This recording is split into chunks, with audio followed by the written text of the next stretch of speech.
On ne viole presque jamais tes limites d'un seul coup. On les efface, millimètre par millimètre. Personne ne commence par t'insulter. On commence par une petite blague. Personne ne te contrôle dès le premier jour.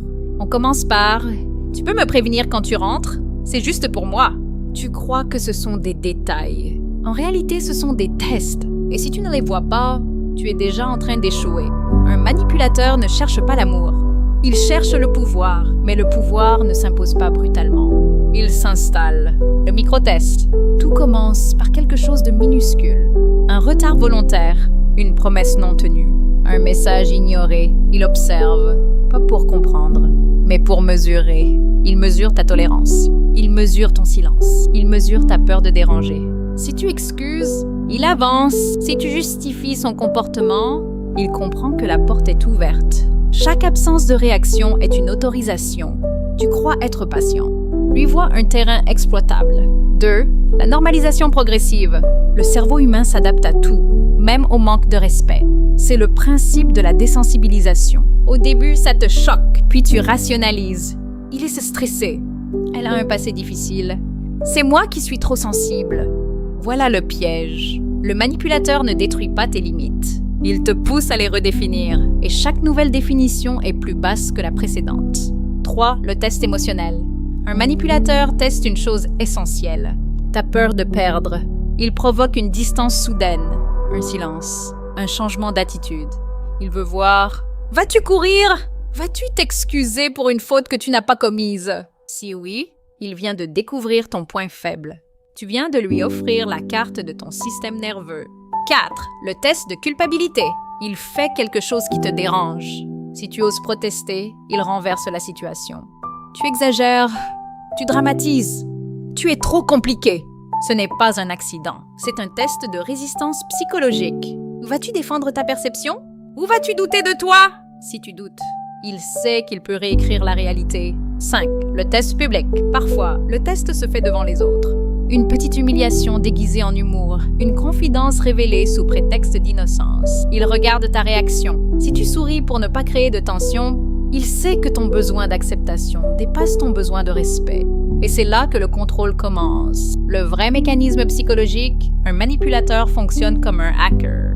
Il ne casse pas la porte, il cherche la faille. Et ta faille n'est pas ta faiblesse. C'est ton besoin d'être aimé. C'est ton empathie. C'est ton désir de paix. Les personnes les plus manipulées ne sont pas les plus naïves. Ce sont les plus compréhensives. Parce qu'elles tolèrent là où elles devraient couper. Le test n'est pas là pour te dominer immédiatement. Il est là pour voir si tu te domines toi-même. Un manipulateur n'a pas besoin d'être violent. Il a juste besoin que tu abandonnes ta limite avant qu'il ne la franchisse. Et c'est ça le piège. Tu crois qu'il te pousse, mais c'est toi qui recules. Chaque fois que tu dis « ce n'est pas grave », c'est grave. Chaque fois que tu dis « je ne veux pas faire d'histoire », l'histoire est déjà en train de s'écrire. Et le rôle principal que tu joues, c'est celui de la personne qui s'adapte. Les 3 grandes réactions qu'il observe. Il teste toujours 3 choses. Ta capacité à dire non, ta capacité à maintenir ton non, ta capacité à supporter la tension après ton non. La plupart des gens échouent à la 3e. Ils disent non, puis ils culpabilisent, puis ils reviennent en arrière et à ce moment précis, le manipulateur comprend. Tu peux être plié. Pourquoi tu ne le vois pas? Parce que le test est subtil. Il est enveloppé de charme, d'humour, de séduction, de victimisation. Un manipulateur n'attaque pas tes limites. Il teste si tu vas les défendre. Et s'il voit que tu hésites, il sait que tu as peur du conflit.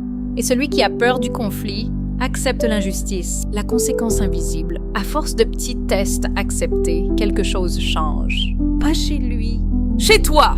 Tu deviens plus silencieux, plus hésitant, plus dépendant de sa validation. Et un jour, tu regardes en arrière. Tu ne reconnais plus la personne que tu étais. Tu crois que tu es devenu plus compréhensif. En réalité, tu es devenu conditionné. Tes limites ne sont pas des murs contre les autres. Ce sont des frontières qui protègent ton esprit. Un manipulateur ne teste pas ton amour. Il teste ton seuil de tolérance à l'irrespect.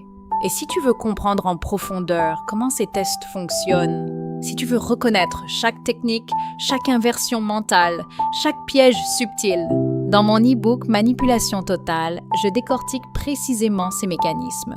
Comment ils testent?